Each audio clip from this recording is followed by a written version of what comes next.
Let's look at the 9-ball break and pure center to edge aiming. Those of you that have some experience with breaking certainly understand how difficult it is to place your tip at center and then deliver a stroke in such a way that you're going to hit the object ball head on. Very difficult to do, and it certainly is high maintenance. In center to edge aiming, you have a different strategy that you can use for contacting the head ball in a solid way fairly consistently, and that is working the cue ball by squirt from left to right or from right to left into that head ball. So I'm going to set up with a 15. In fact, all the break shots that I'm going to do during this lesson are going to be 15s. So the visuals for lining up provide for repeatable consistency. The tip placement's always going to be a half tip, either outside or inside.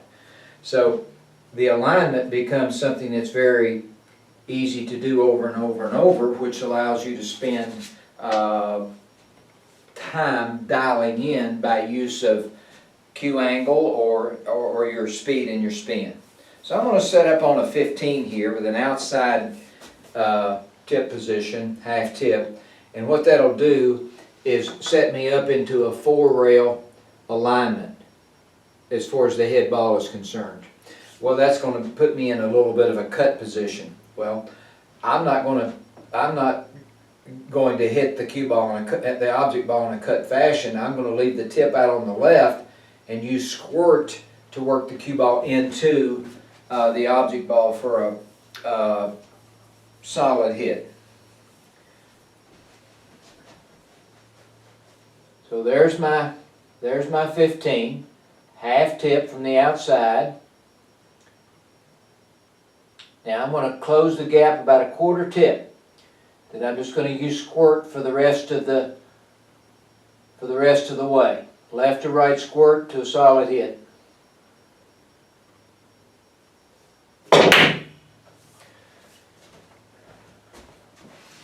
So I hit the ball very, fairly solid, but didn't have a lot of power on it.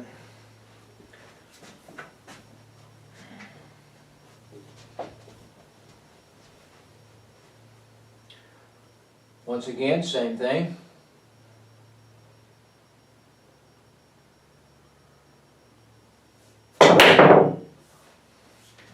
So I'm getting solid hits, and that's what we're after when we're breaking. It's good solid hits so you can transfer the energy of the cue ball into the object ball.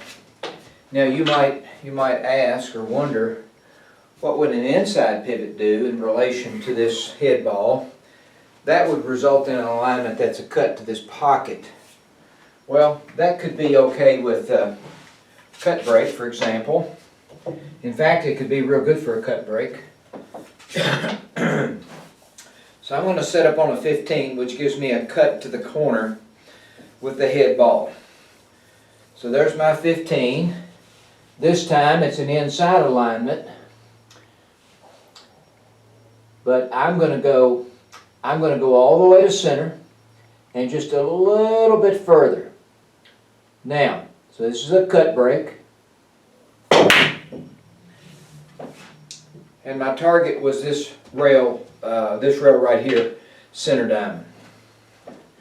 So by having the same 15 and the same inside tip position, I can dial in on my speed and my spin and try to contact this rail here at this center diamond, if that's where my target is. Now, I'm just going to work across the table. Let's say I wanted to break from right here. I'm still going to use a 15. So I know that if I use a 15 from the outside, my alignment with the object ball is a 1-rail bank to this pocket. So that means I'm going to have to squirt the cue ball into the head ball from right to left. So I'm going to set up with a 15. Half tip on the outside.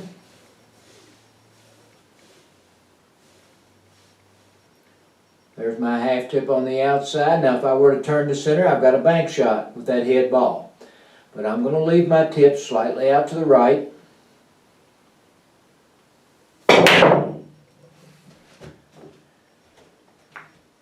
And I did not hit them solid. And that's just an example of why the break shot is one of the toughest shots in the game.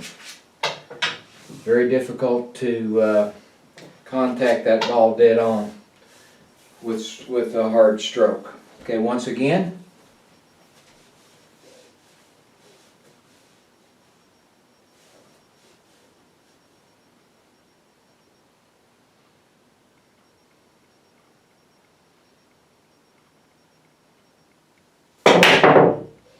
Okay, that's better.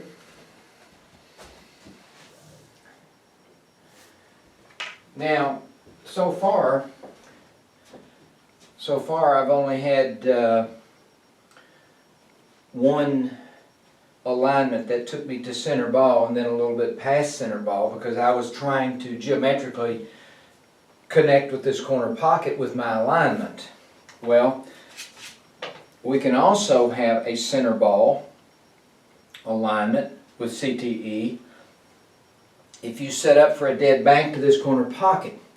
Well, what I like to do is just count diamonds, 10, 20, 30, 31, 32, places my cue ball right here, and the 32 alignment through the center of the cue ball, intersecting the center of the object ball, takes me to 16 on the bottom rail, so 32, 16.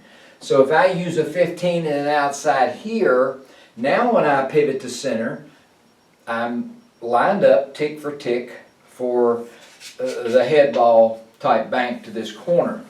So I can get a good transfer of energy that way and a really good alignment. So here we go again. The 15, very repeatable. 15 and outside. Now this time when I pivot to center, I've got a dead bank. And there it is.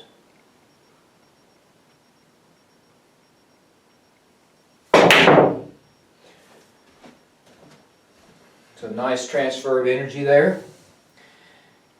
You know, one thing I really like about centered edge aiming is that it allows you to constantly refine your game based on an objective approach. In this case, the breaks all center around a 15-degree perception, inside or outside pivots. So when I practice my break from day to day, I'm constantly working with the same visuals, the same pivot. So I get to spend more time on concentrating on the speed of the break and tip position and the angle of my cue. Now let's look at this break here from this side rail. For this alignment, I'm going to use a 15 and I'm going to come in from the outside, which is not going to give me the 4-rail type bank. Actually, that would give me a 3-rail alignment for this pocket right here. I haven't checked that out, but I think that's what it is. It's a zillion shots on the table, and I certainly haven't checked them all out, but I'm thinking that's what it is, but it really doesn't matter. What matters is the consistency that I can use for alignment. So I'm going to line up with a 15. I'm going to use the right edge of the cue ball. So there's my 15. Now I'm going to slightly turn to center, then I'm going to squirt the cue ball in the rest of the way. Right there. Okay, that's pretty good. I did get the cue ball past the side pocket, which is generally an objective of mine when I break. I might hit that one more time.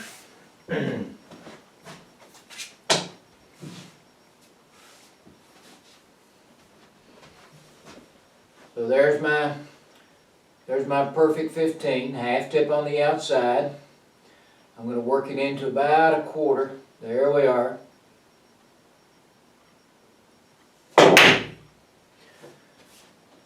So I hit them fairly solid.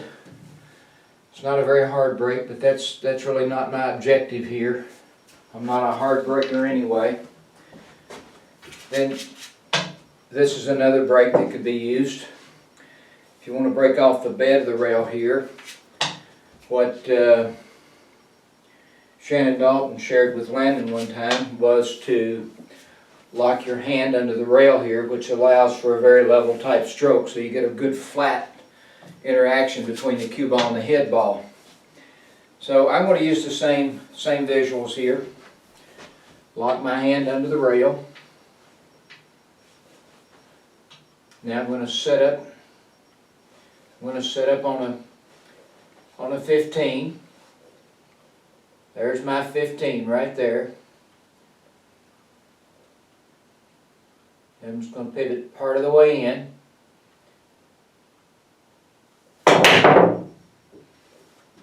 And I got a nice left to right squirt into a solid hit on the cue ball. It's a little difficult when you're talking and breaking and teaching at the same time, but for the most part, I'm pretty happy with the contact that the cue ball had with the object ball. So I got it back to center table most of the time before it started curling into the long rails. But what I wanted to share with you is the pure technique for breaking using center to edge aiming, because you're not going to naturally align up center to center unless you use the 32-16 alignment on this particular table, the way the spot is for the bank here. The other shots are going to allow you to, with the exception of the cut break, are going to allow you to work the cue ball into the head ball from left to right. Now what I shared with you on my DVD was another technique for hitting center cue ball, and that was aiming through the quarter, which is a good strong technique. So I really like this center to edge approach to breaking because it's objective, it's repeatable, it allows you to have a consistent visual alignment that allows you to get on to the business of working with what's really important about contacting that ball, and that's the proper cue elevation, your tip placement, and your speed. One of the hardest things to do is just line up pure center to center and then deliver a hard stroke into that head ball. It's very hard to do. With centered edge aiming, you can duplicate your visual alignment and concentrate on speed and spin and cue angle. Thank you.